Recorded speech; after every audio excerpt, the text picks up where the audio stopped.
Samantala, sino nga ba si Dr. Jose Rizal at bakit siya kinilalang pambansang bayani? Alamin natin ang makasaysay ang bahagi ng kanyang talambuhay mula kay Sam Ramirez.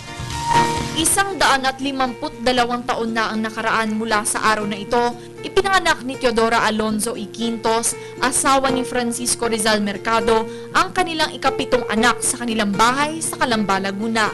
Siya ay si Jose Protasio Rizal Mercado y Alonzo Rialonda, o mas kilala bilang si Pepe, ang ating pambansang bayani na si Gat Jose Rizal. Nakapagtamo siya ng mataas na karangalan sa kanyang kursong bachiller sa Agham.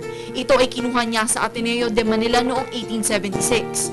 Noong 1877 naman, ipinagpatuloy niya ang kanyang pag-aaral sa Universidad ng Santo Tomas at Universidad Central de Madrid hanggang sa matapos niya ng sabay ang medisina at filosofiya. Isang kilalang reformista si Rizal. Isinulong niya ang mas maayos na relasyon sa pagitan ng Pilipinas ng mananakop nitong bansa, ang Espanya. Maliban sa pagiging reformista, kilala din siya bilang isang manunulat. Ilan lamang sa mga sikat niyang nobela, ang Noli Me Tangere at El Filibusterismo, kung saan inilahad dito ang pang-aabuso ng mga praile sa mga Pilipino at mga katiwalian ng pamahalaan ng Kastila. Noong ika-26 ng Disyembre taong 1896, pinatawan ng parusang kamatayan si Rizal sa dahilang siya di umano ang nag-umpisa ng rebelyon laban sa mga Kastila. Matapos ang 4 na araw ay dumating na ang araw ng kanyang kamatayan. Siya ay binaril sa Bagong Bayan.